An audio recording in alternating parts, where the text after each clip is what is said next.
The laughter echoed across the sun-baked training yard like a punchline that wouldn't die. Who let maintenance sign up for boot camp?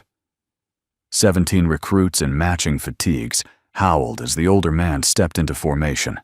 His boots dusty, his hair streaked with silver, and a faded army green duffel slung over one shoulder, like it had survived more wars than any of them. Luke Granger didn't flinch. He didn't need to. He'd seen men bleed out in the sand with less noise than this.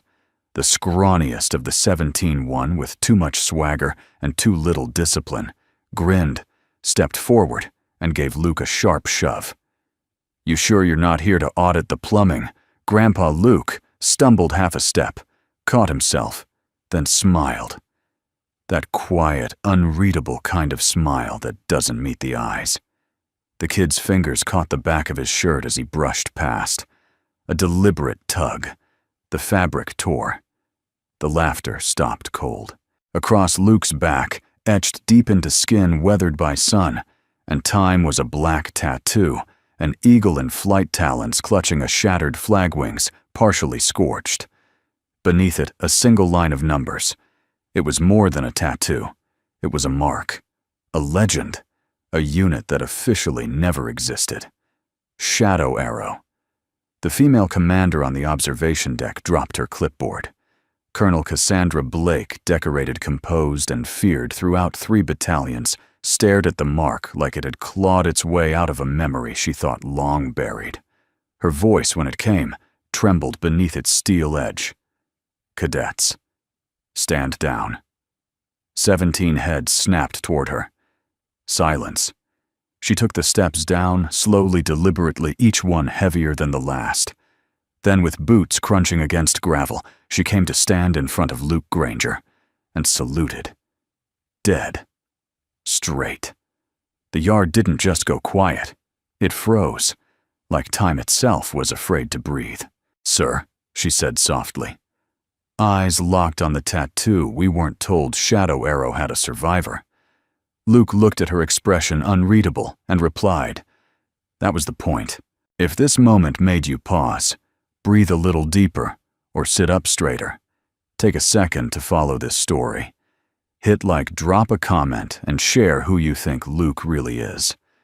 There's more beneath the surface, and you're about to find out. Let's keep going." 5 days earlier. The road to Red Rock Military Training Base was a ribbon of sun-baked asphalt, winding through a desert no one bothered to love. Dust devils danced across the horizon as Luke's pickup coughed toward the guarded checkpoint. The soldier on duty glanced up, did a double take. Luke looked nothing like a recruit. His army boots were scuffed, not issued. His jeans were faded, not uniform. A plain t-shirt frayed around the collar clung to his frame. No insignia, no pride, no pretense. Just a man and his silence. The guard raised an eyebrow.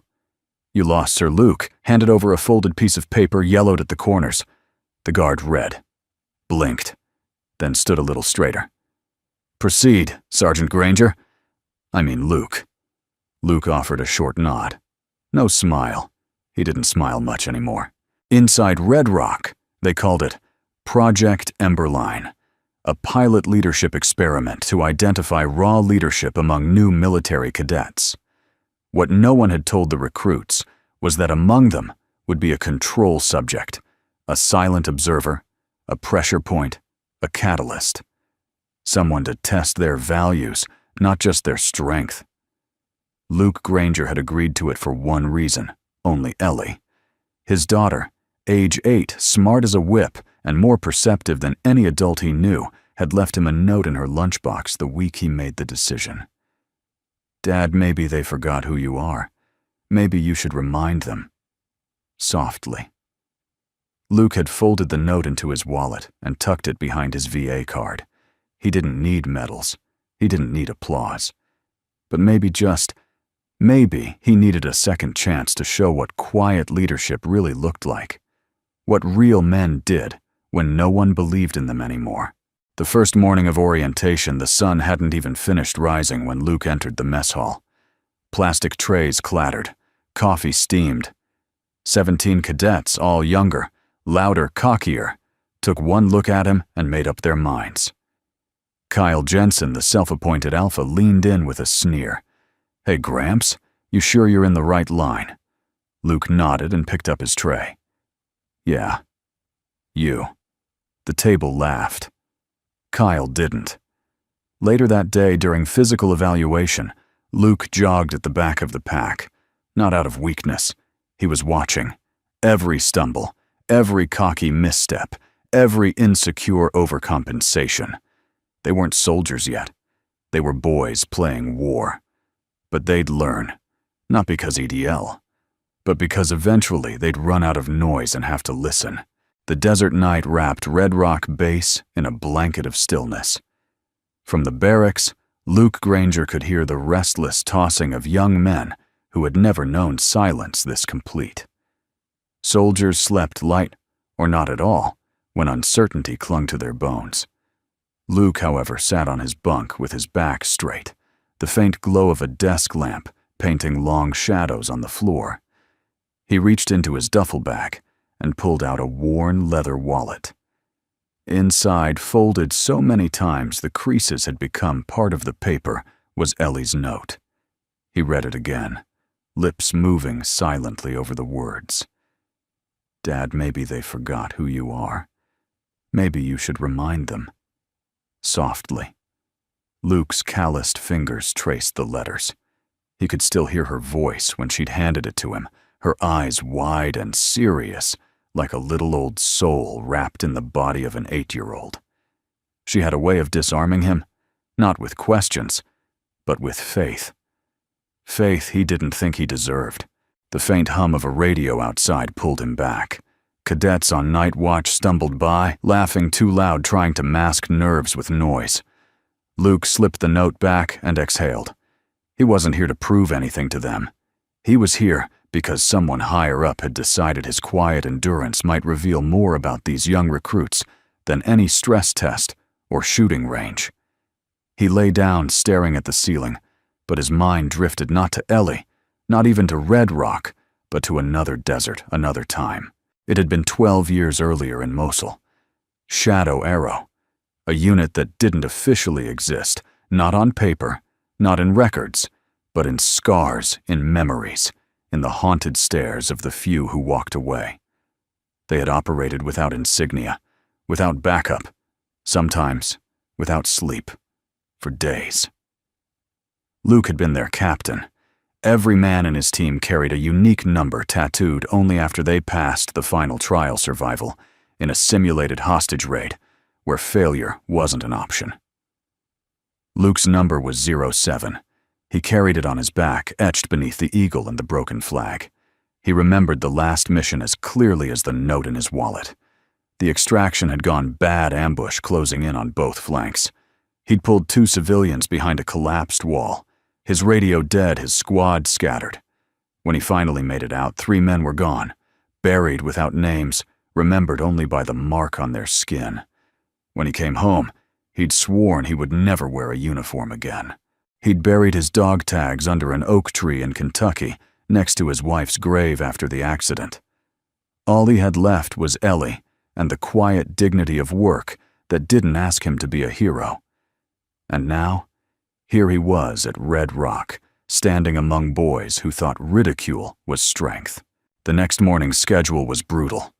PT at dawn, navigation drills at mid-morning, weapon disassembly in the afternoon. The air already shimmered with heat by the time the 17 recruits lined up on the track. Luke stood at the end of the line, shoulders, relaxed eyes scanning.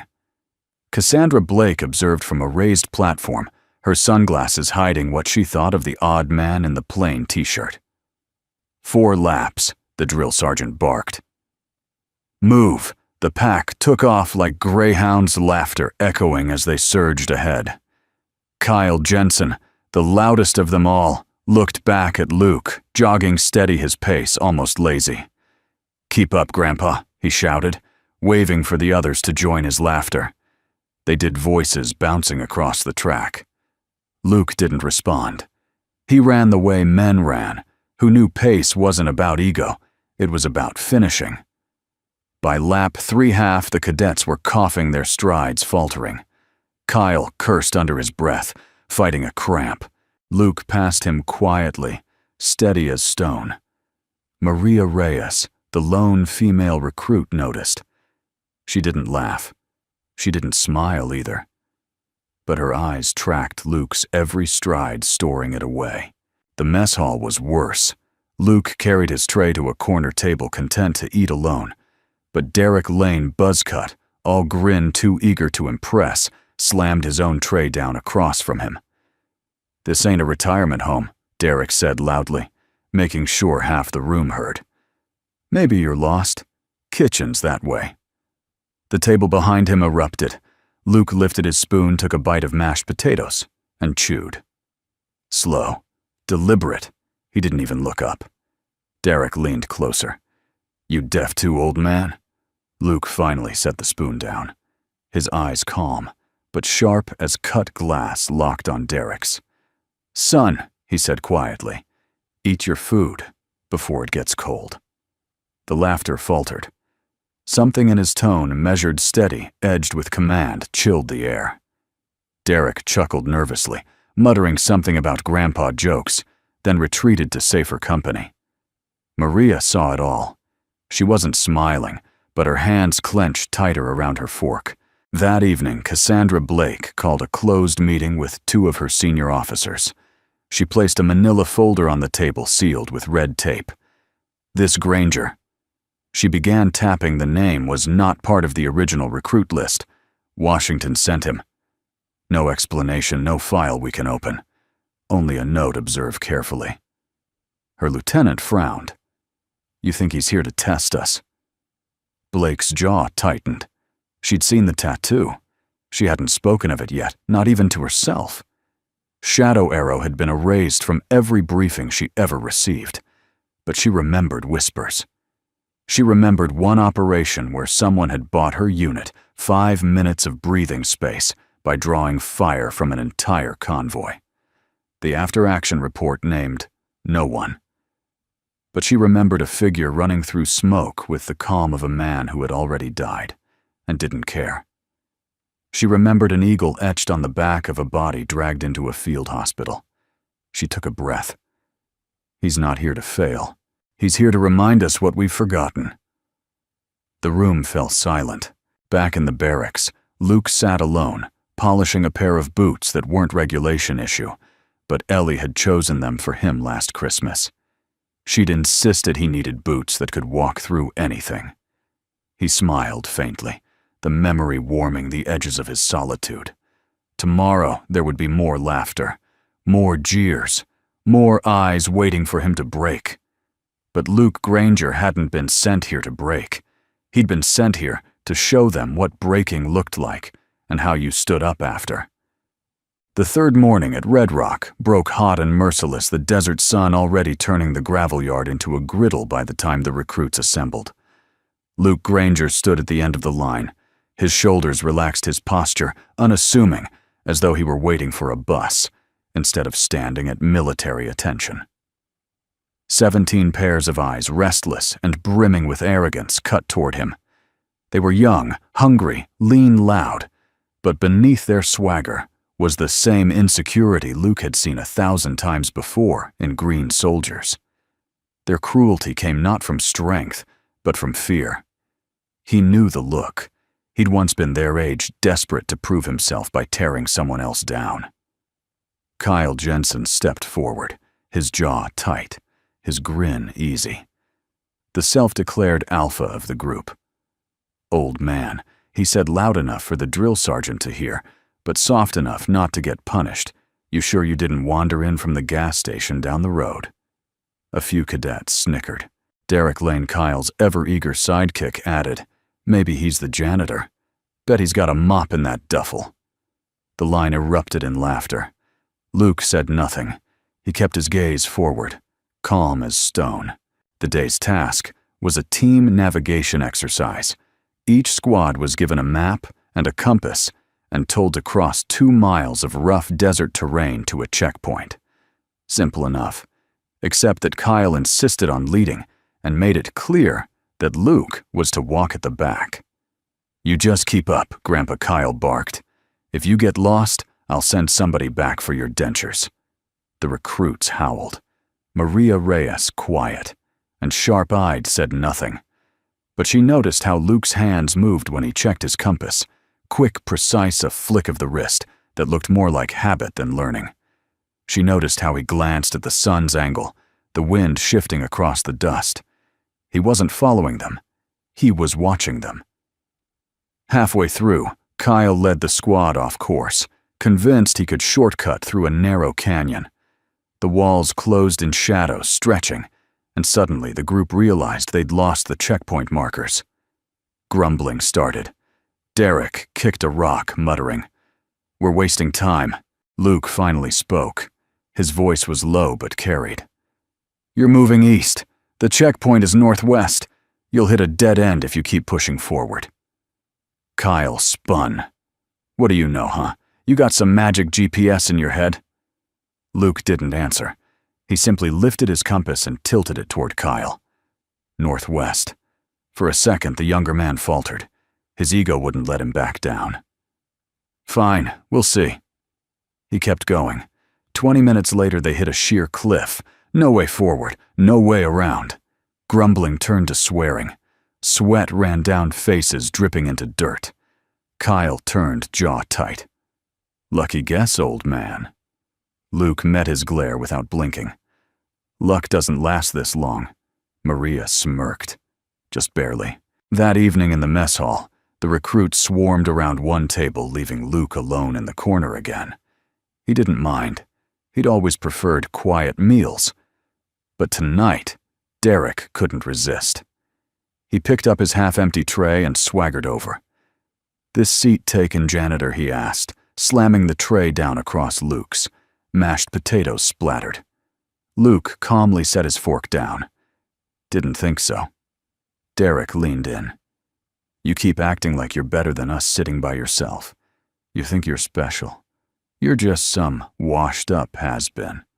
A joke. Luke's eyes lifted slowly, cool and steady like water on stone. "If I were trying to be better than you," he said quietly, "I'd have to try." The recruits nearby fell silent, then burst out laughing, not at Luke, but at Derek's reddening face. Derek muttered something and slunk back to his pack. For the first time, Maria caught Luke's eye across the room. She didn't smile, but she nodded just a fraction. Luke dipped his head in return. Later, as night fell, Luke found himself in the equipment shed checking the state of his boots. The laces were worn, frayed, barely holding. He tied them with practiced hands, quick knots that spoke of repetition in darker, harder places.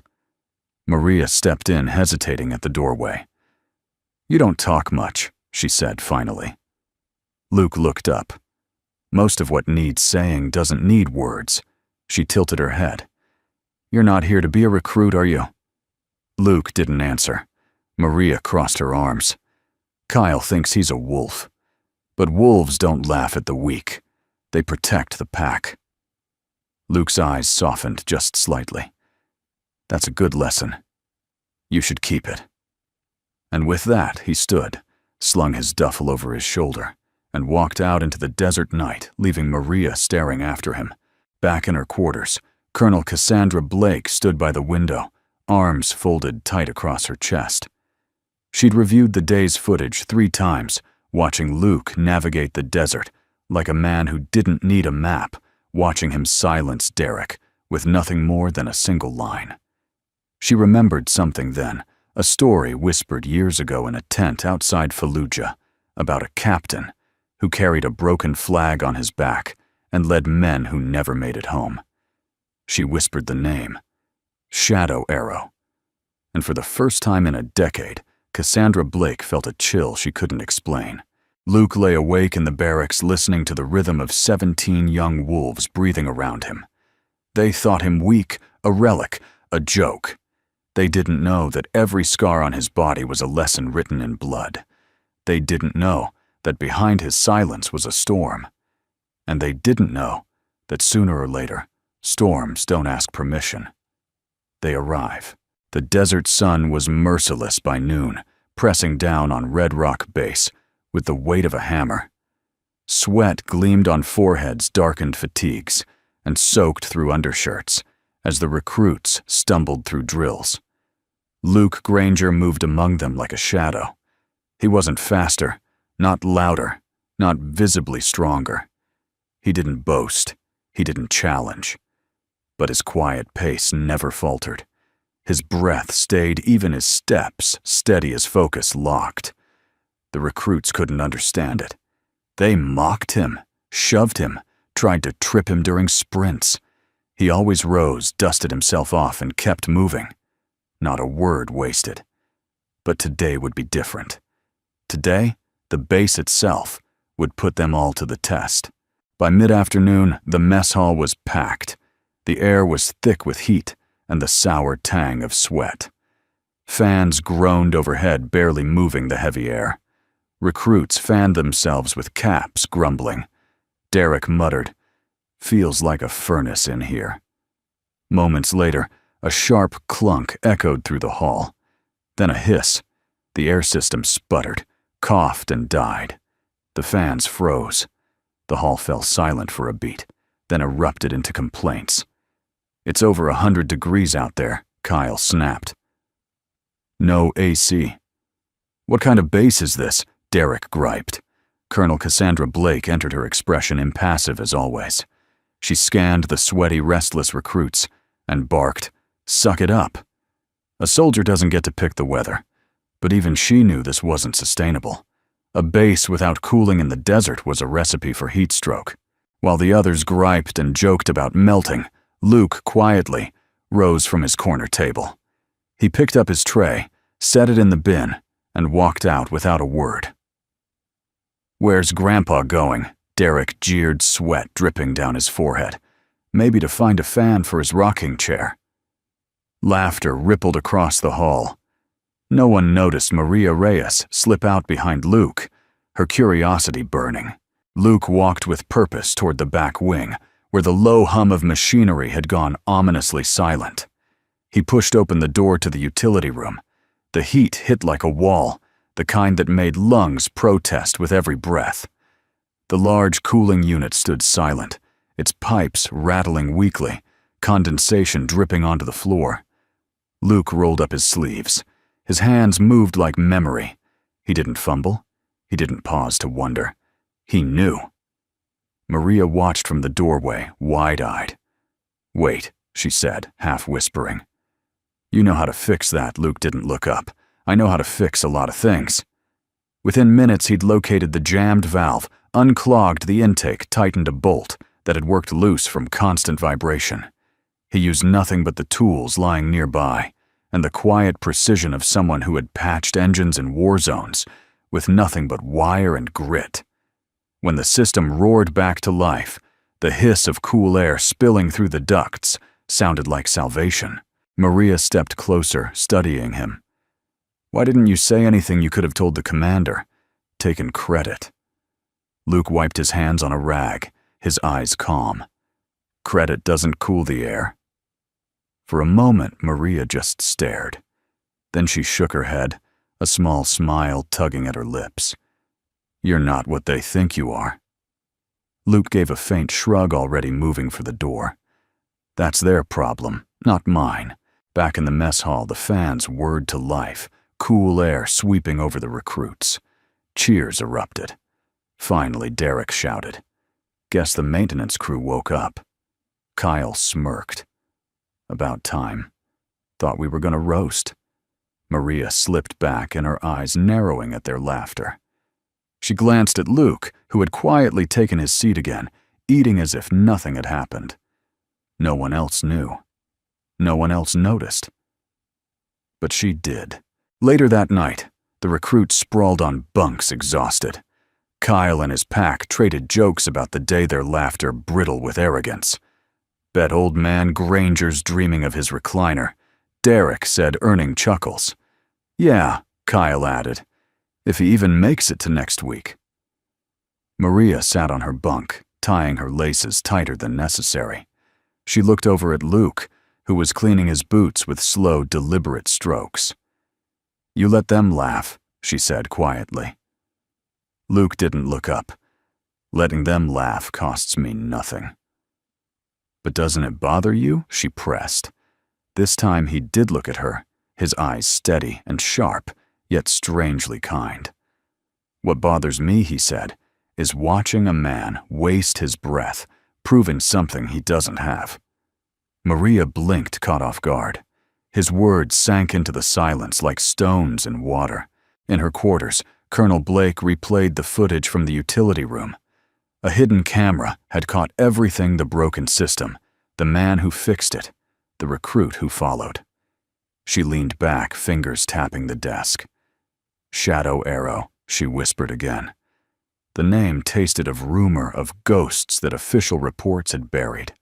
If this man was who she thought he was, then Red Rock had been given more than just a control subject. They'd been given a mirror. Luke lay on his bunk, staring at the ceiling as the cool air washed over him. He closed his eyes and thought of Ellie, her laughter, her insistence that he could still matter. He thought of his wife, of the oak tree where he had buried his dog tags. He thought of the young men who mocked him, now boys who had no idea what real storms looked like.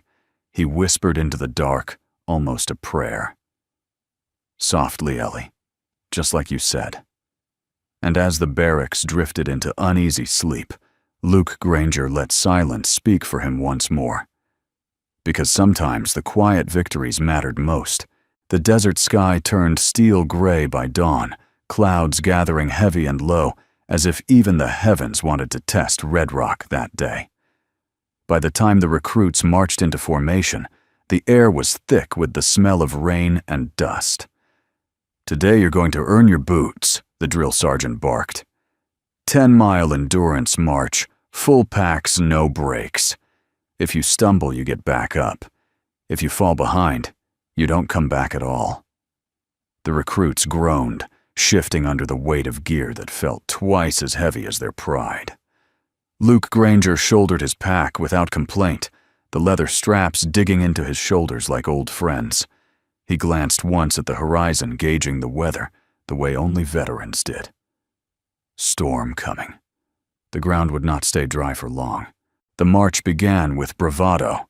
Kyle Jensen led the charge, barking encouragement to his pack of followers. "Keep up, boys. Show the old man how it's done." Laughter bubbled cocky and sharp, though their breath was already running short. Luke fell in near the middle, neither leading nor trailing. His pace was steady, his breathing even. He had long ago learned the difference between sprinting and enduring. By mile 3, the first drops of rain splattered against the dust. By mile 4, the sky opened wide, and the trail turned to mud. Boots sank deep, sucking at every step. Packs grew heavier, soaked through. The recruits cursed and stumbled. Kyle forced a grin, his face streaked with rain. "What's wrong, Gramps? Too much water for your bones." Luke said nothing. He adjusted his stride, leaning into the muck with practiced patience. Halfway through, the squad faced a steep incline, slick with mud. Recruits scrambled like newborn calves, slipping, clawing at the ground. Derek fell twice, each time dragging someone else with him. The sergeant barked from behind his voice, a whip. "Move it, cadets! You think the enemy waits for the rain to stop?" Maria Reyes gritted her teeth, trying to push upward. A slip sent her sliding back 2 feet, caked in brown from head to toe. She cursed under her breath, ready to try again, when a hand appeared in front of her. Luke. She hesitated, pride warring with exhaustion. He didn't speak, he just waited. Finally, she took his hand, and with one firm pull, he steadied her on her feet. Their eyes met briefly. Then he turned, continuing upward without a word. Maria felt something tighten in her chest, not shame, but recognition. At the top, Kyle tried to cover his own stumble with a laugh. "Mud's just giving us a workout, right? No problem." But his voice wavered. His cocky grin faltered when Luke crested the hill behind him, calm and unshaken, like the mud had been nothing more than dust. By mile 8, the squad was ragged, shoulders slumped, packs dragged. Rain had turned the desert into a swamp, and every step felt like a betrayal of their own bodies. Derek muttered curses with every breath, while Kyle forced himself to keep swaggering, though his legs trembled. Luke marched on steady as a metronome. Then came the fall. On a narrow stretch of trail, Kyle shoved past Luke, eager to reassert dominance. His boot slipped on the mud, and he went down hard, his ankle twisting with a sickening crack. He cried out, clutching his leg. The squad froze. The sergeant's whistle pierced the storm. "Leave him. Move on." Maria stared in shock. "We can't just orders, our orders." Derek cut in, though his voice shook. But Luke didn't hesitate. He crouched, checked Kyle's ankle with a quick, practiced touch, then swung the younger man's arm over his shoulders. Kyle tried to protest anger in his eyes, but pain silenced him. Luke bore the weight without flinching. Step after step, he carried Kyle through the storm, his pack still heavy, the mud still sucking at every stride. The recruits stared, some with shame, others with awe. By mile 10, the checkpoint came into sight, its flag whipping defiantly in the storm. Luke staggered into view, Kyle half draped over him, Maria close behind. The sergeant blew his whistle again, signaling the march's end. "You," he barked at Luke. "Granger. Who told you to pick him up?" Luke's gaze was steady. "Nobody. He's still part of the unit." The sergeant glared, lips curling as if ready to rebuke. But Cassandra Blake stepped forward from the observation tent. Her uniform was soaked, her hair plastered to her forehead, but her eyes burned with something sharper than the storm.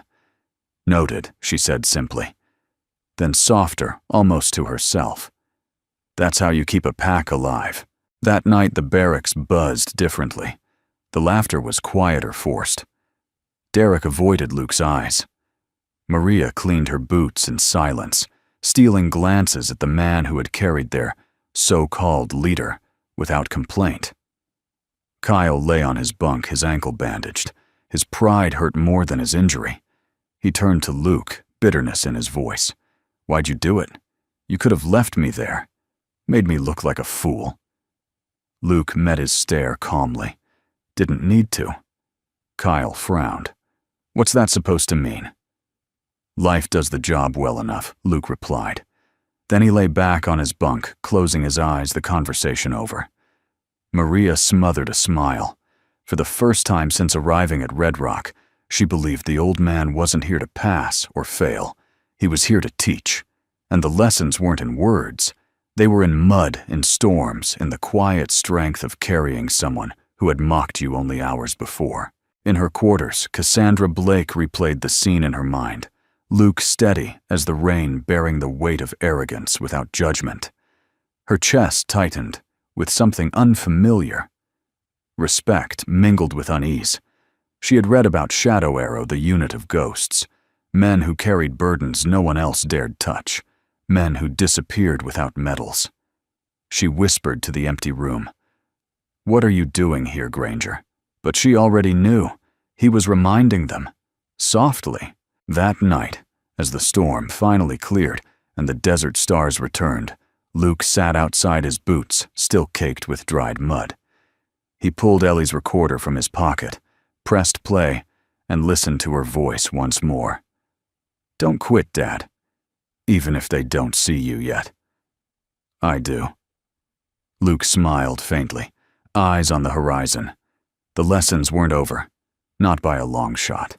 The desert evening cooled faster than expected, the air slipping from searing heat into a chill that crept beneath fatigues. The barracks quieted after lights out, but Luke Granger sat awake, perched on the edge of his bunk. His hand rested on the duffel beneath him, where he kept the one thing that mattered more than any gear or weapon. He pulled it out carefully, a small tape recorder, the kind Ellie had begged him to let her buy from a thrift shop. Its red record button was worn, the casing scuffed. He held it in his palm like a fragile treasure. With a soft click, the recorder whirred, and Ellie's voice spilled into the stillness. "Hi, Dad. I know you said you'd be away for a while. I wanted to tell you. You're the best dad. You fix things nobody else can fix. You even fix my broken crayons. And I think maybe you're fixing people too, even if they don't know it yet. Don't give up. Okay, love you." Luke leaned forward, elbows on his knees, the recorder pressed against his chest. He closed his eyes and let her words seep into him like warmth against the cold. It was more than encouragement. It was his anchor. Without Ellie, he wasn't sure he would have had the strength to step foot on Red Rock soil again. The next morning began with rifle drills. Cadets sprawled across the range, their movements clumsy, impatient. Luke sat at the far bench, disassembling his weapon with the same calm precision he'd had for decades. Metal parts lined up in perfect order on his matte bolt, firing pin barrel stock. Kyle noticed sneering as he slapped his own rifle together with sloppy haste. "What's the matter?" "Old man practicing for retirement." Luke didn't answer. His fingers moved quick, but unhurried. 48 seconds later, the weapon was reassembled and locked cleaner than it had been when issued. He set it down gently, as though placing a fragile artifact. Maria, 2 benches away, caught every detail. Her own disassembly had taken over 2 minutes, her hands fumbling with stubborn pins. She bit her lip, embarrassed, but Luke's eyes flicked toward her calm, steady. For just a second, she thought she saw reassurance, not judgment. Later that afternoon, during a break between drills, Maria approached Luke, where he sat under the shade of a weather-beaten awning. He was polishing his boots again, slow, deliberate strokes. "Why do you keep that recorder with you?" she asked suddenly. Luke looked up, faintly surprised. "You noticed." "You play it every night," Maria said. "You think no one hears, but barracks walls are thin." Luke was quiet for a moment. Then he set the boot aside. "It's my daughter. She believes in me even when others don't." Maria tilted her head. Why not tell the others? It would shut them up. He shook his head, a shadow of a smile crossing his face. Respect that comes from boasting isn't respect. It's fear, and fear doesn't last. Maria studied him, chewing her lip. "You don't care what they think, do you?" Luke's gaze softened. "I care what kind of soldiers they become. One day their lives might depend on someone like me or on someone like you." Her breath caught at the weight of his words. She wanted to ask more, but before she could, Derek swaggered over. "Private Reyes," he jeered, "didn't know you had a thing for grandpas." Maria's face flushed. She started to snap back, but Luke's hand rose, gently stopping her. He looked at Derek with the same calm he used for everything. "When you've carried a dying man for 3 miles in the dark," Derek, Luke said softly, "you learn not to waste energy on cheap words." The smirk faded from Derek's face. He muttered something under his breath and backed away. Maria blinked. She hadn't expected Luke to defend her. Not like that. That night, the storm clouds returned, hammering the base with wind and dust. The recruits grumbled, some too exhausted to care, others restless and frustrated. But in the barracks, Luke pulled out the recorder once more. He pressed play, and Ellie's voice filled the room again. "Don't give up, Dad, even if they don't see you yet. I do." The recruits stirred, some rolling their eyes, others pretending to ignore it. But Maria listened closely. She saw Kyle glance sideways, curiosity flickering before he buried it under arrogance. Even Cassandra Blake, standing just outside the barracks on her evening inspection, paused at the faint sound of a child's voice drifting into the night. For a moment, the hard edges of Red Rock softened. The following day brought an unexpected challenge, an obstacle course through the mud pits timed and graded. The sergeant's voice thundered over the whistle. "This isn't just about strength, it's about grit. You fall, you crawl, you finish, or you fail." The recruits launched themselves forward, grunting and splashing, determined to prove themselves. Luke entered last, moving with steady precision. He didn't race. He didn't falter. Halfway through, Maria slipped in the pit, sinking waist-deep in muck. She struggled, gasping as the mud sucked at her legs. Kyle and Derek surged past, laughing. "Keep up, Reyes!" Kyle shouted. Luke arrived moments later. Without hesitation, he waded into the pit mud, clinging to his legs. He grasped Maria under the arms and lifted her free with one solid heave. She landed on solid ground, coughing, covered in filth, but alive. Why, she asked, breathless. Luke gave her a steady look. Because no soldier gets left behind. Cassandra Blake watched the whole scene from the observation tower. Her jaw tightened. She remembered again the whispers of Shadow Arrow, the men who never left each other, no matter the cost.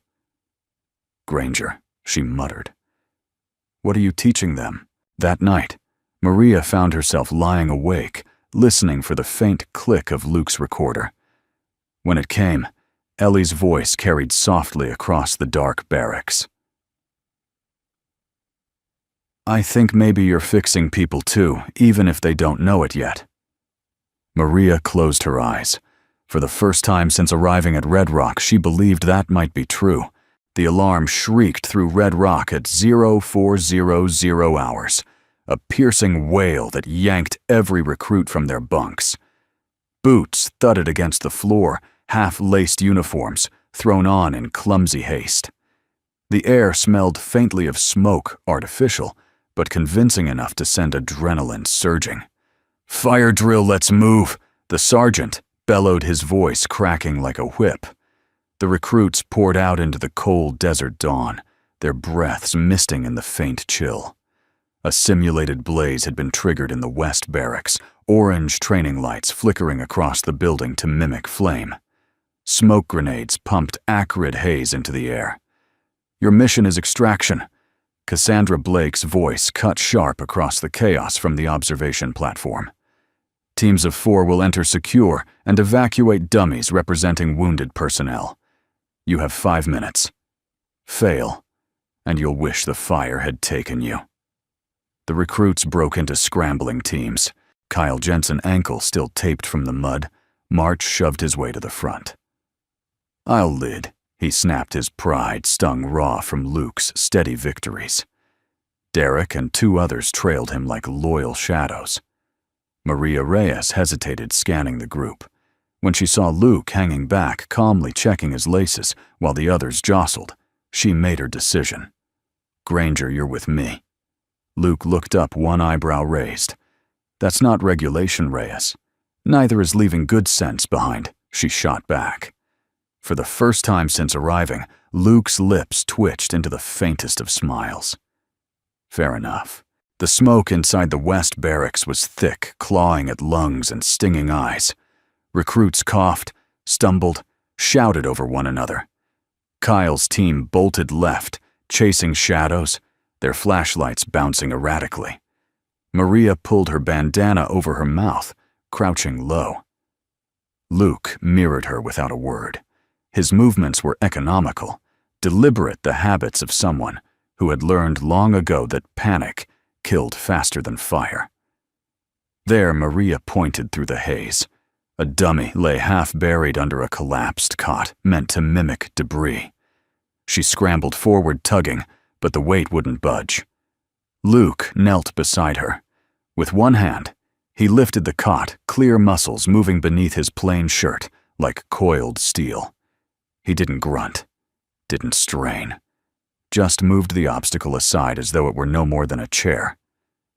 Maria stared, but before she could speak, he said, "Get its arms." We moved together. They hauled the dummy across the floor inch by inch through the choking haze. Behind them, a crash echoed. Kyle had kicked over a chair, tripping Derek in the process. Their team descended into shouting, "Move faster! You're in my way!" The noise was chaos, layered over chaos. Luke's voice cut through low and calm. "Stay focused, Reyes. Step drag. Step drag." She followed her rhythm, syncing with his. Slowly, methodically, they cleared the smoke-filled room and emerged into the dawn. The recruits cheered as Kyle's team stumbled out behind them, coughing and wheezing. Their dummy dropped twice along the way. Cassandra Blake's eyes tracked every detail, but her face betrayed nothing. Time, the sergeant barked. Reyes and Granger 2 minutes 46 seconds. Jensen's team 4 minutes 52 seconds.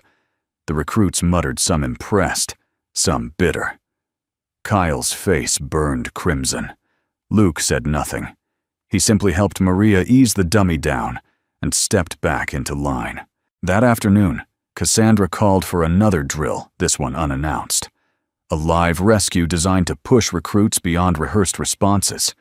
The instructors had planted one of their own, a corporal playing the role of unconscious casualty, deep inside a smoke-filled building.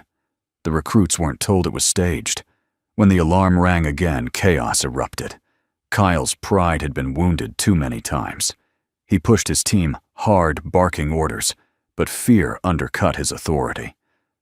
In the confusion, Maria lost sight of him. She stayed close to Luke instead. Inside, visibility dropped to near zero. The smoke was thicker this time, heat lamps raising the temperature.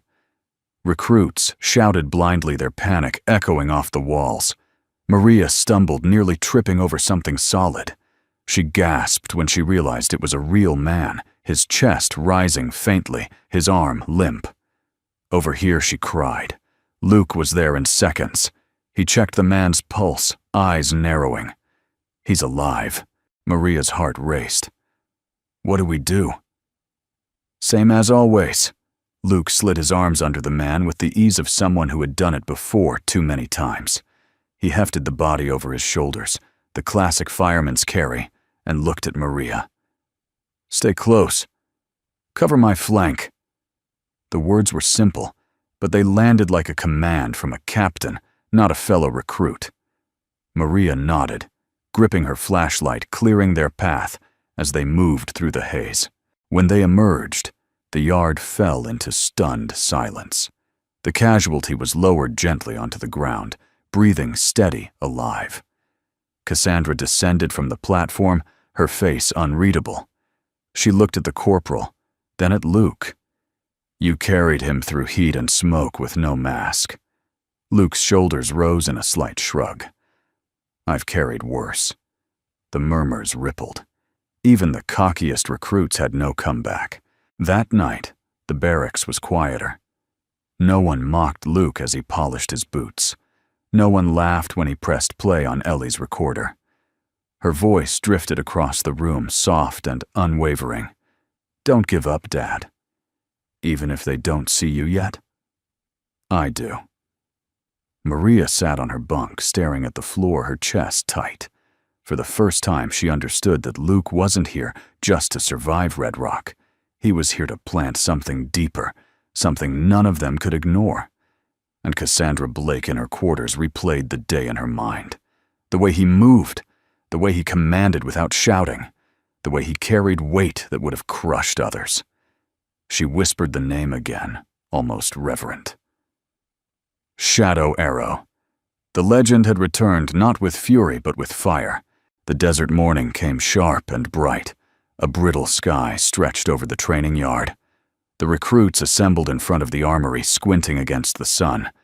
The air buzzed with tension. Today was weapon maintenance day. 2 minutes, the sergeant barked. Strip clean and reassemble your M4S. If it jams when I test it, you fail. And failure means extra drills for the whole squad. Groans rippled down the line. 2 minutes sounded generous until a nervous hand slipped or a pin jammed. For rookies, it might as well have been a heartbeat. Luke Granger stood at the end of the row, rifle in hand. To the recruits, it was just another drill. To Luke, it was muscle memory. He'd done this in deserts, forests, blown-out buildings, sometimes blindfolded, sometimes in the dark, while mortars screamed overhead. But he didn't plan to show off. He never did. The whistle shrieked. Recruits lunged into motion. Kyle attacked his rifle with frantic energy parts clattering against the mat. Derek cursed as a pin stuck his face red. Maria worked slower, more deliberate, her fingers shaking. Luke, his hands moved with the quiet rhythm of a craftsman. Pin, bolt, spring, barrel, each laid out in perfect order. His motions efficient, but unhurried. His breathing stayed steady. His eyes calm. In 43 seconds, his rifle lay in a flawless line of parts. He wiped each with a cloth, reassembling with the same precision. At 1 minute, 38 seconds, he was done. The rifle sat gleaming on his mat, complete and ready. Kyle slammed his back together at 1 minute, 56 seconds, but a screw was misaligned. Derek fumbled past 2 minutes, sweating through his fatigues. Maria finished just under the limit, her weapon intact, but messy.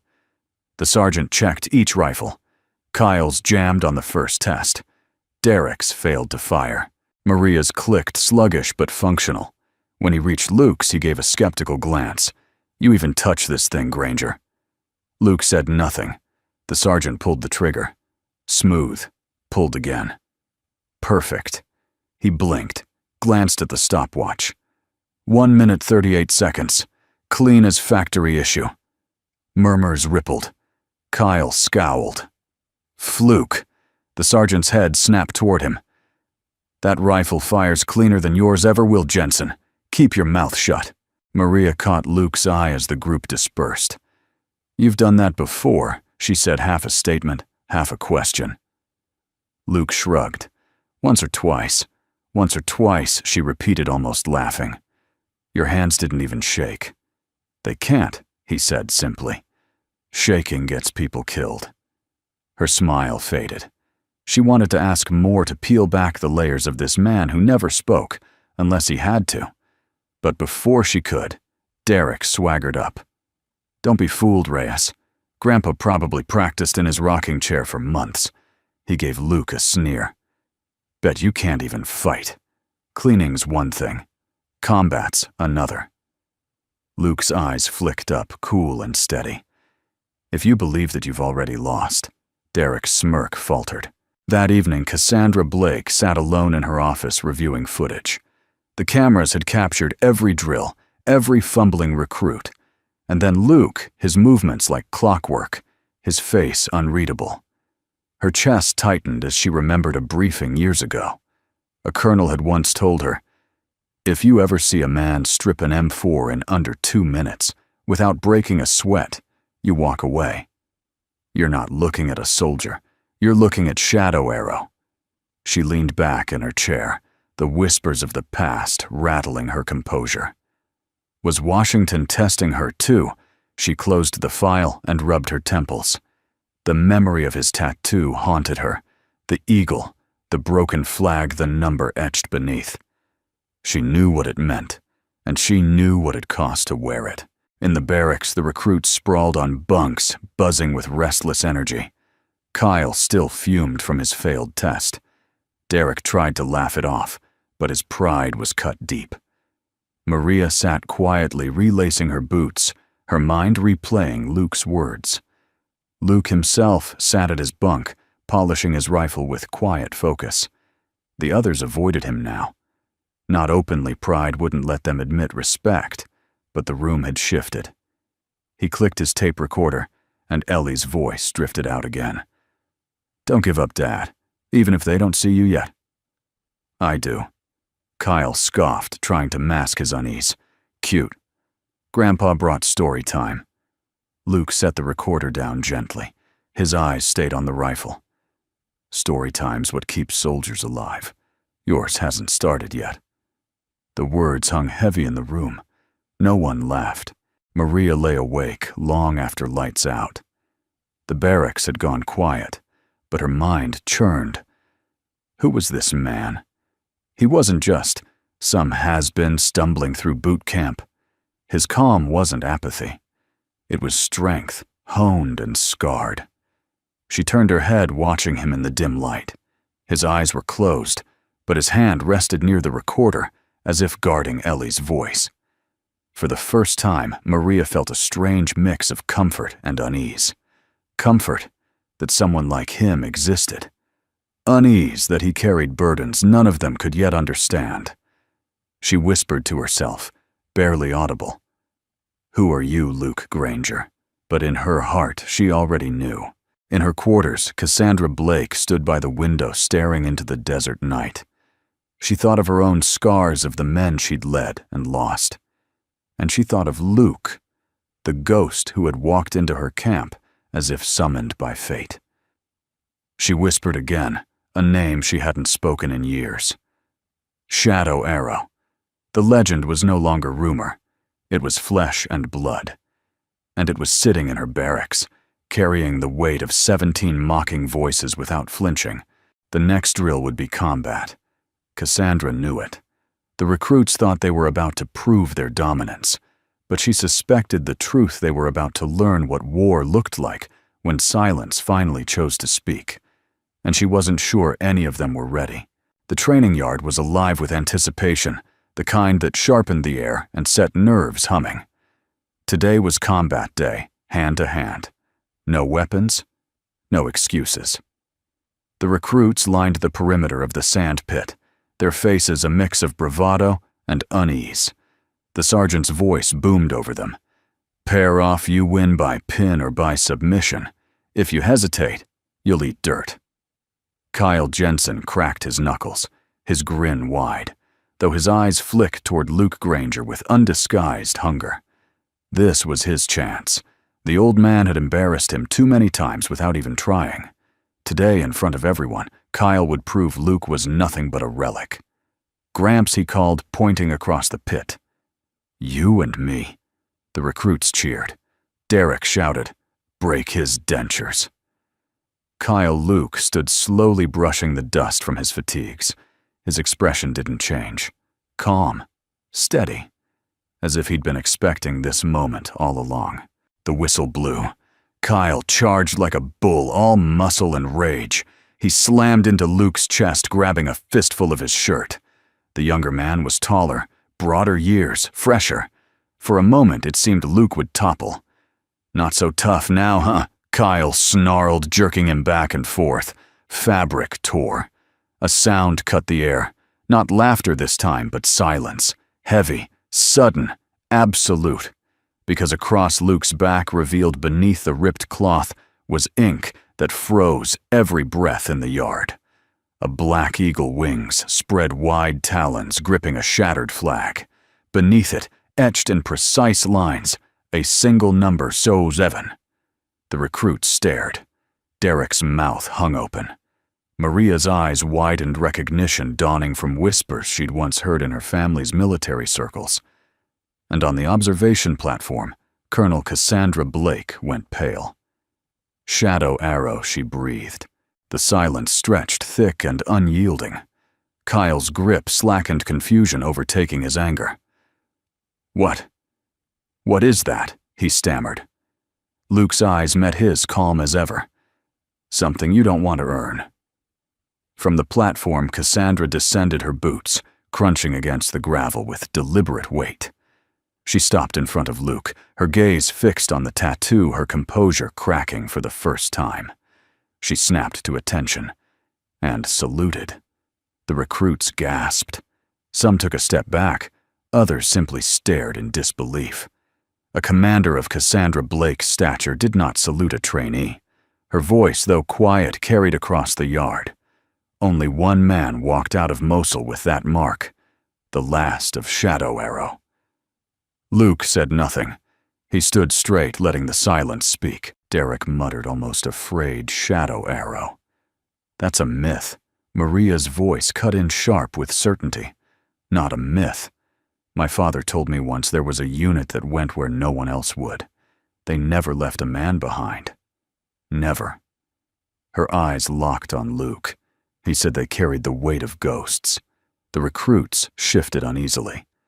Kyle released Luke's shirt, his arrogance crumbling under the weight of revelation. Cassandra's eyes softened for a fleeting second. "Why are you here, Granger? Men like you don't just wander into boot camp." Luke finally spoke, his voice even, but edged with something deeper. I came because someone asked me to remind these soldiers of what matters. Not rank, not medals, not noise, but the kind of strength that carries others when they can't carry themselves. The recruits listened, riveted. For the first time, no one jeered. No one laughed. The sergeant cleared his throat uncomfortable. "Match isn't finished," he said gruffly. Luke turned back to Kyle, who stood frozen in the sand pit. His chest heaved, not from exertion, but from the collapse of his certainty. "Do you still want to continue?" Luke asked. His tone wasn't mocking. It was an invitation, calm and fair. Kyle swallowed hard, his fists, tightening, pride clawing for survival. "Yes." Luke nodded once. "Then learn." The second whistle blew. This time Kyle came slower, more cautious. He swung, but Luke sidestepped, fluid as water. Another swing, another dodge.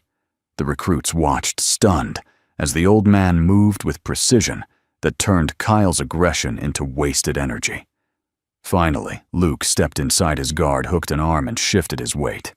In one smooth motion, Kyle hit the sand, flat on his back, breath knocked clean from his lungs. Luke didn't press the advantage. He simply stepped back. "It's not about who falls," he said, his voice carrying. "It's about who gets back up and how." Kyle struggled to his feet, chest heaving. His face burned with humiliation, but this time there was no laughter behind him. Only silence. 17 recruits stood staring at the man they had mocked for days, their arrogance dissolving into something else, respect mixed with awe. Maria's voice broke the silence. Quiet. Certain. That's what a soldier looks like. Cassandra Blake's eyes lingered on Luke's tattoo, then on his face. A dozen questions crowded her mind, but one truth stood above them all. This man wasn't here to be tested. He was here to test them. She straightened her voice, regaining steel. "Training continues tomorrow. But from this moment on, every one of you will remember what you saw today. Discipline, strength, and honor." She turned sharply and walked away, though her pulse thundered with the memory of a whispered legend. Shadow Arrow had returned. That night, the barracks was subdued. No jokes, no mockery. Even Derek was quiet, staring at the floor, as if wrestling with shame. Luke sat on his bunk, his shirt patched, but still torn. He ran a cloth over his boots, calm as ever.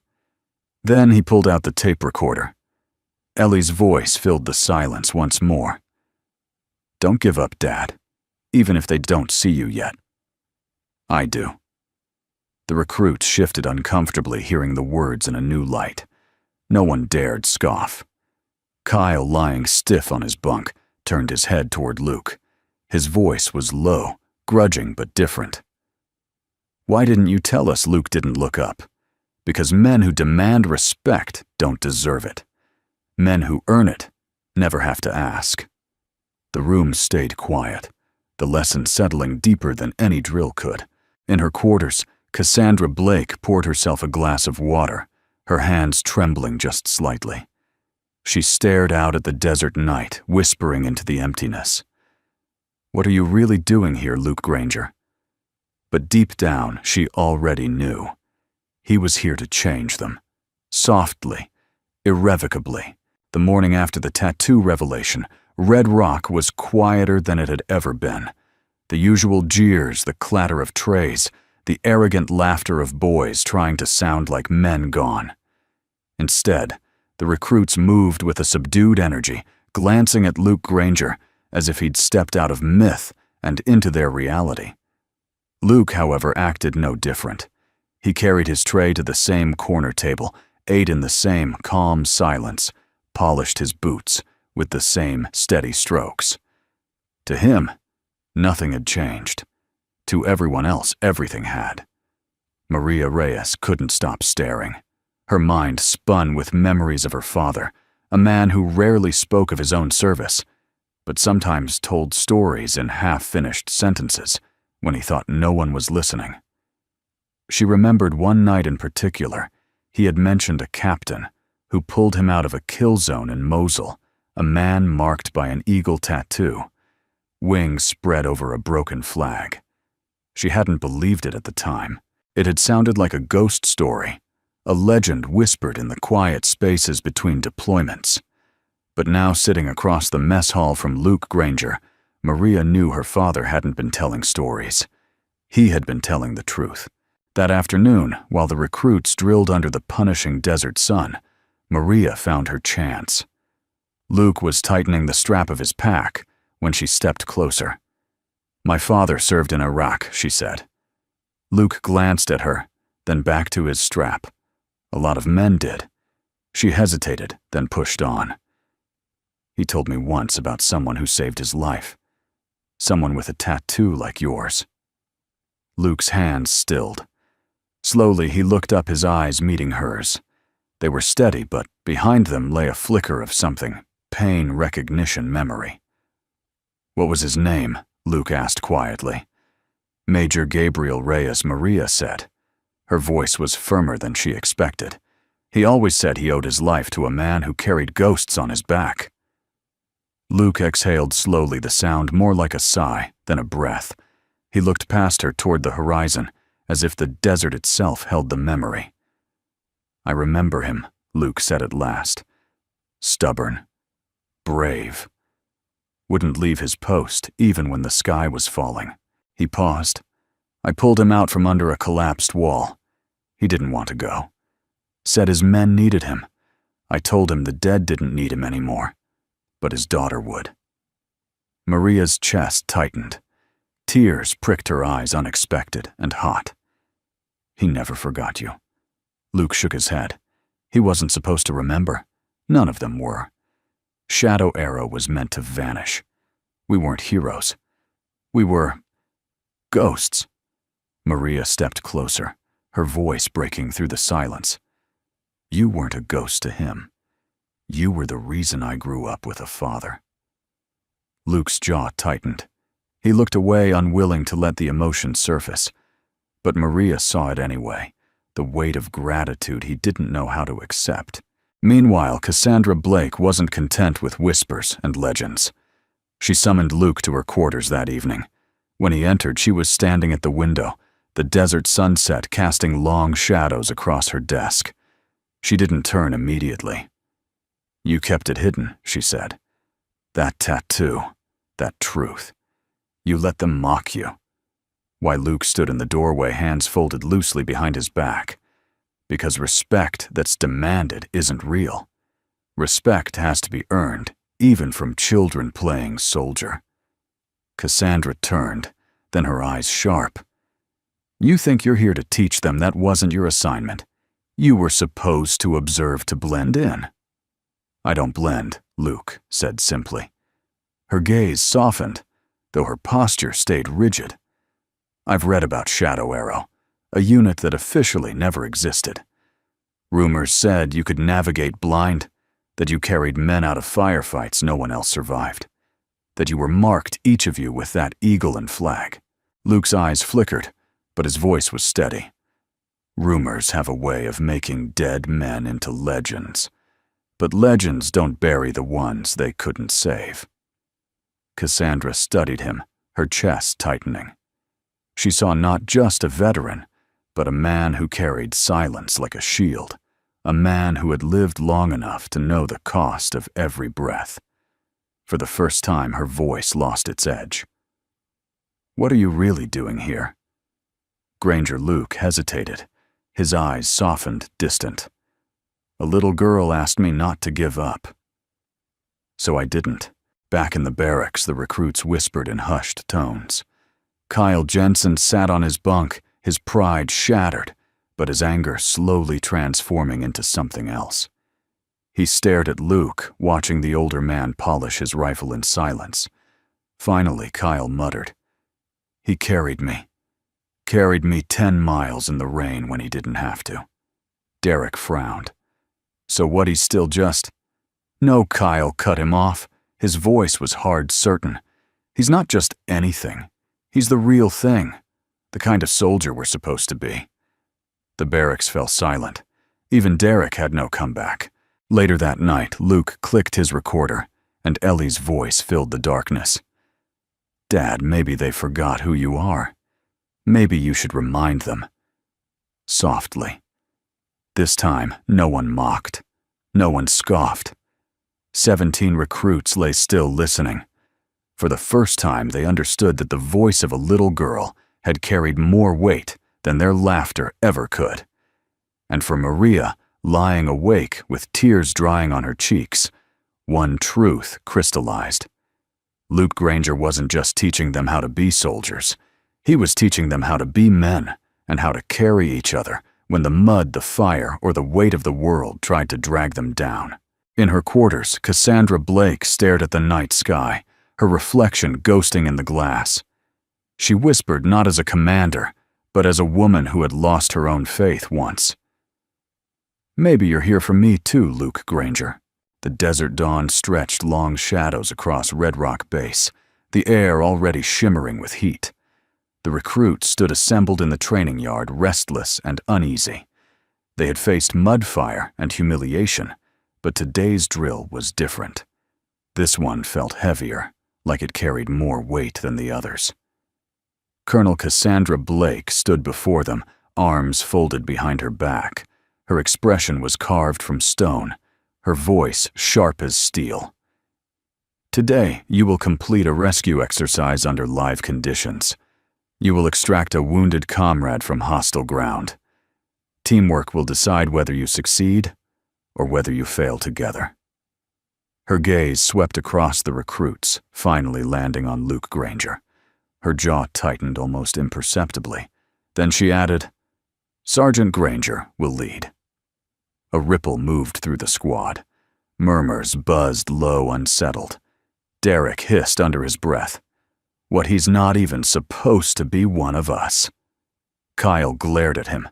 "Shut it. If anyone can get us through, it's him." Luke said nothing. He stepped forward calm as ever, as if this moment had been inevitable. The drill began in the canyon, a jagged stretch of desert rock, transformed into a simulated battlefield. Explosions echoed from hidden speakers. Instructors fired blanks from the ridges above. Smoke drifted through the air, acrid and disorienting. The recruits ducked low, scrambling for cover. Confusion spread quickly. Kyle barked orders, but contradicted himself within seconds. Derek stumbled, dragging the team off course. Luke crouched behind a boulder, watching them scatter like startled animals. He didn't shout, he didn't curse. Instead, he waited until their panic reached its breaking point. Then he stood tall, voice cutting through the chaos like a blade. "Form on me." The tone wasn't loud, but it carried weight. Command forged in battlefields, not classrooms. Instinct overruled ego. One by one, the recruits moved toward him, their bodies responding before their minds caught up. Luke's eyes flicked to Maria. "You take point on the left ridge. Cover our advance." She nodded, no hesitation. He turned to Kyle. "You'll flank right. You've got the speed to push through, but keep your men tight." Kyle swallowed hard, then nodded. "Yes, sir." Derek opened his mouth to protest, but Luke's eyes silenced him. Finally, Luke looked at the group as a whole. His voice softened, but carried strength. "The wounded aren't props. They're your brothers. You don't leave them. Not in mud. Not in fire. Not ever." They moved as a unit this time, advancing with rhythm instead of chaos. Maria covered the left, her rifle cracking blanks into the smoke. Kyle pushed right his team tighter than before. Luke led down the center, scanning every angle, reading the field, with the intuition of a man who had lived it too many times. They reached the casualty, a weighted dummy sprawled beneath simulated rubble. Kyle dropped to his knees, grunting as he tried to lift it. "It's too heavy," he gasped. "Not too heavy," Luke said, kneeling beside him. He placed a steady hand on the rubble, shifting his weight just right. Together, they freed the dummy. "Now we carry," Luke said. "On my count. 3, 2, 1.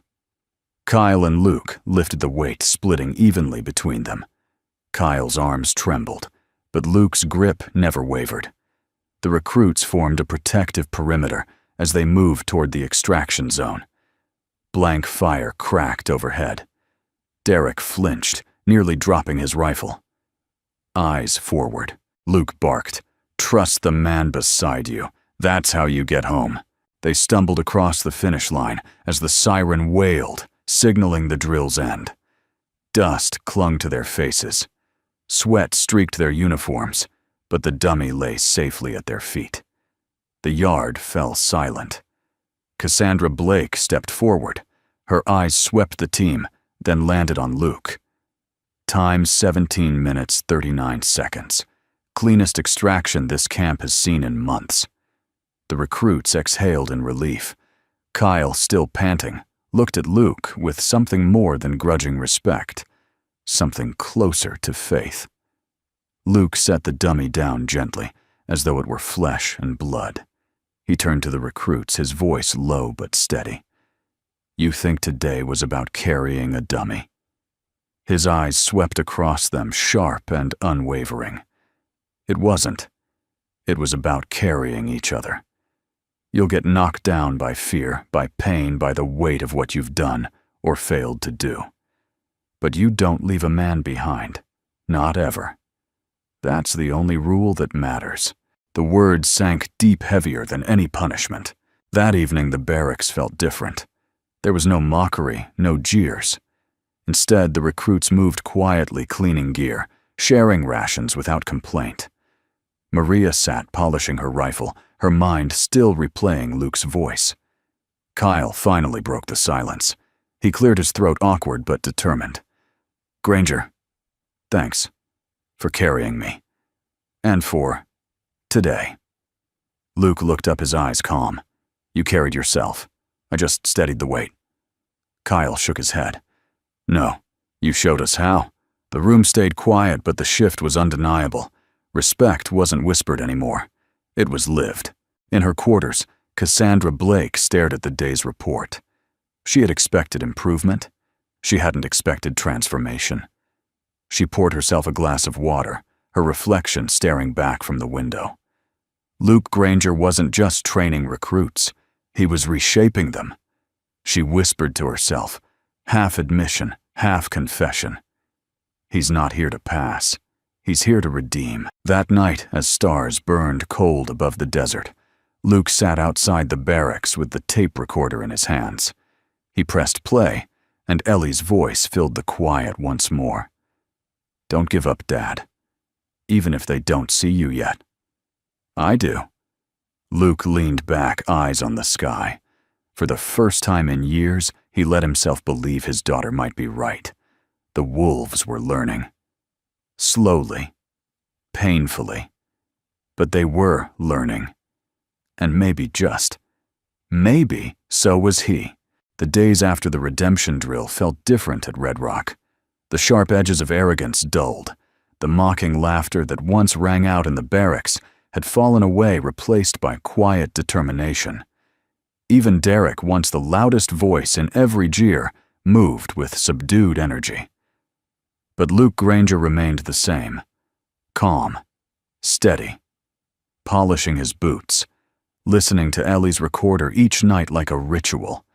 The recruits had changed. He hadn't. And that perhaps was the point. One evening after a long day of field maneuvers, the recruits returned to the barracks, their uniforms dusty, their bodies weary. On the wall near the door, a sheet of paper was tacked in place. The handwriting was clean, deliberate. Maria saw it first. "What's this?" she murmured, pulling it free. The others crowded around as she read aloud. "A soldier isn't measured by medals or speed, but by the weight he's willing to carry for others. When you think no one is watching, when you feel invisible, that's when you show your worth. Carry each other. Always. No signature. Just a number written at the bottom, 07. The recruits fell silent. Kyle swallowed hard, his throat tight. That's him. Maria folded the paper carefully, her hands trembling. She looked around the room, meeting each gaze. He's telling us what he's always lived. It's not about him. It's about us. The next morning, Luke was gone. His bunk was neatly made. His duffel packed, his boots polished one last time, and lined under the frame. On top of the blanket sat his tape recorder, its red button worn from years of use. Maria's breath caught when she saw it. She picked it up, pressing play. Ellie's voice filled the barracks. "Don't give up, Dad, even if they don't see you yet." "I do." The recruit stood frozen, the weight of the words heavier than any rucksack. For once, not even Derek dared to speak. Colonel Cassandra Blake found them moments later, still standing in stunned silence. Her eyes swept the room, landing on the empty bunk. She didn't seem surprised. "He's been reassigned," she said simply. "Where you don't need to know." But her voice carried a softness, almost reverence, that hadn't been there before. Kyle stepped forward. "Ma'am." Was he really? Blake's eyes locked on his. He was exactly who you think he was. And more. The recruits looked at one another, unsteady, as if the ground had shifted beneath them. Training continued, but the energy was different. Each drill carried more weight, more purpose. During endurance runs, no one left anyone behind. During obstacle courses, hands reached out instead of shoving past. Maria carried the folded letter in her pocket every day, the ink smudged from her fingertips. She read it in quiet moments, the words sinking deeper each time. Kyle, too, changed. His arrogance didn't vanish overnight, but his pride bent into something more useful. He stopped mocking, started leading with quieter authority. When Derek stumbled, Kyle offered a hand instead of a joke. Luke's absence was felt in every step, every breath. But so was his presence. One evening, as the recruits gathered for chow, Maria found Cassandra Blake standing alone outside the mess hall, her gaze fixed on the horizon. "You knew he'd leave," Maria said softly. Blake didn't turn. Men like him don't stay. They arrive, they change what needs changing, and they disappear again. It's how they've always lived. "Do you think we'll ever see him again?" Blake finally looked at her eyes, sharp, but not unkind. "That depends on the kind of soldiers you become. Men like Granger only return when the world has forgotten what they taught." Maria held her gaze, then nodded slowly. That night, Maria gathered the recruits in the barracks. She pinned Luke's letter back onto the wall, straightening it carefully. "We follow this," she said firmly. "Not because he told us to. Because we saw what it looks like in him. And if he carried all of us, the least we can do is carry it forward." One by one, the recruits nodded. Even Derek. For the first time, they felt less like strangers, thrown together by circumstance, and more like a unit. In her quarters, Cassandra Blake opened her desk drawer and pulled out a sealed folder stamped with the emblem of a black eagle. She traced the mark with her finger, her lips pressed into a line. She whispered into the empty room, "Thank you, Shadow Arrow." Then she closed the folder and tucked it away. Some truths weren't meant for records. Far from Red Rock, Luke Granger drove a weathered pickup down a desert road, the night stretching endless ahead of him. In the passenger seat sat his duffel. On the dashboard, a new tape recorder freshly purchased, still smelling faintly of plastic. He clicked it on his voice, low and steady. "Ellie, training's done. I'll be home soon." The headlights cut through the dark, steady as his pace, and behind him 17 young soldiers slept in their bunks, carrying his words into a future he had quietly reshaped. The highway stretched endless before Luke Granger's old pickup, a silver ribbon cutting through the desert. The engine rumbled low, steady like a heartbeat that had carried him through war's storms and silence. In the seat beside him, his duffel sat packed neat. On the dashboard, a brand new tape recorder gleamed faintly in the dawn light. Luke glanced at it, and for the first time in many years, A smile touched his lips. He pressed record, his voice deep, but softened by something gentler than war. Ellie, I'm coming home. At Red Rock Base, life moved on. Training didn't pause. Drills didn't stop, but the atmosphere had changed. The 17 recruits who once mocked, jeered, and shoved their way through every task now moved like a unit. They no longer tripped each other in mud pits or sneered at weakness. They steadied one another. They carried one another. The letter Luke had left pinned back to the wall of the barracks became more than paper. It became scripture. Kyle read it every morning before drills. Derek, once the loudest of the mockers, whispered it under his breath when exhaustion threatened to swallow him. Maria carried a copy folded in her breast pocket, worn soft at the edges. Colonel Cassandra Blake watched the transformation with a quiet awe she didn't dare voice aloud. She had commanded soldiers for decades, but she had never seen arrogance dissolve so quickly into humility. Shadow Arrow hadn't stayed long, but his presence lingered like fire in the ashes, warming, reshaping, enduring. 2 weeks later, Cassandra called the recruits into the yard at dusk. The sun sank low, painting the sky in bruised shades of orange and violet. The air carried that stillness just before night, when every sound felt amplified. She stood tall, her voice carrying with command, but edged now with something closer to reverence. "You came here, children," she said. "Mocking, careless, loud. And you thought strength was noise." Her gaze swept across them, her eyes sharp, but her tone softened. "Then a man walked among you, a man you thought was weak. You laughed at him. You shoved him. And still he carried you. In mud. In fire. On his back when you could not stand." The recruits shifted, shame flickering across faces, but Cassandra's voice rose steady and clear.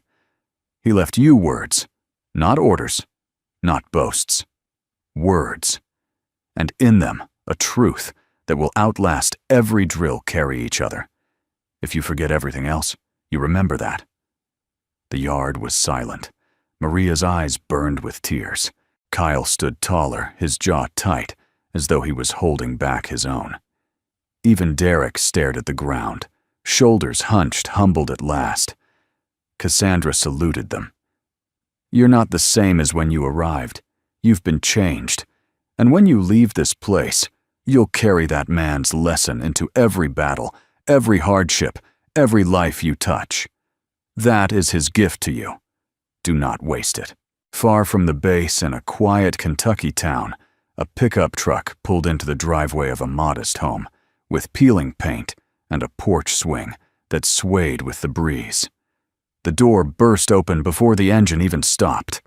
Ellie came running, her braids flying her little arms, pumping with all the speed her legs could muster. Daddy Luke barely had time to open the door before she collided into him, her arms wrapping around his waist, her face buried in his shirt. He held her tight, his rough hands cradling the small miracle that had kept him alive through storms and silence. "You came back," she whispered, her voice muffled against him. "I promised, didn't I?" Luke's voice cracked the words thick with emotion. He kissed the top of her head, breathing her in like oxygen after years underwater. She pulled back just enough to look at him, her eyes shining. "Did they see you, Daddy? Did they see who you really are?" Luke brushed a tear from her cheek, his gaze soft. "They did, and they will never forget." That night, after Ellie was tucked into bed, Luke sat on the porch with a glass of water and the new recorder in his hand. The stars stretched endless above, clear and sharp against the velvet dark. He pressed record. "This is for you, Ellie," he murmured. "You asked me not to give up. And I didn't. You asked me to remind them softly. And I did. They mocked me, and I let them. Because sometimes the only way to teach is to let others see their own weakness first. But when they finally looked up, when they saw what mattered, I think they understood.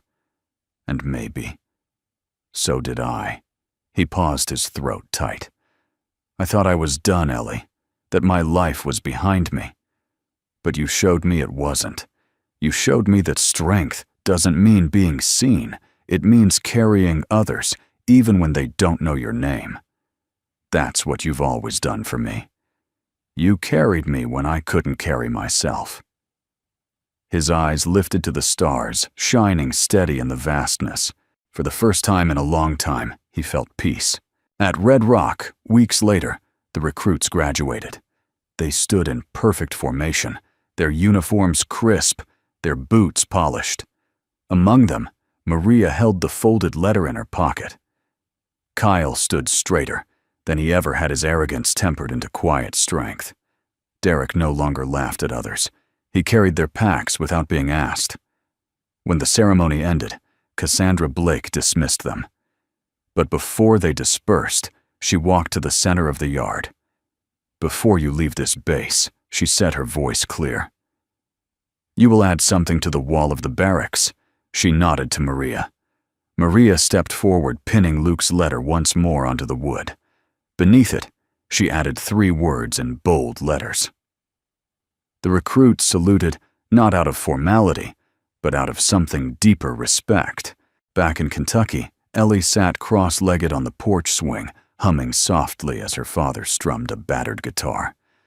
The air smelled of honeysuckle, the night alive with crickets. Dad, she said suddenly, will they ever know what you really did? Luke smiled faintly, strumming a quiet chord. They don't need to. They just need to carry each other. That's enough. Ellie leaned against him, her small hand wrapping around his scarred one. I'm proud of you.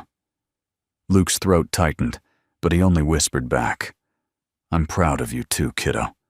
The stars shimmered above, steady and eternal. And in that small Kentucky town under their quiet light, Luke Granger finally laid his ghosts to rest. Because he had kept his promise. To Ellie, to himself, to the soldiers he had carried both then and now. And the world, whether it knew it or not, was better because of it. Before you go, I'd love to hear from you. Where are you watching from today? Drop a comment below and share a little about your corner of the world. It means more than you know to see this community come alive with your voices. And if this story touched your heart, don't forget to subscribe so you won't miss the next one. Each story is made to remind us of kindness, hope, and the strength we carry for one another. Thank you so much for spending your time here with me today. Until next time, take care of yourself and carry each other.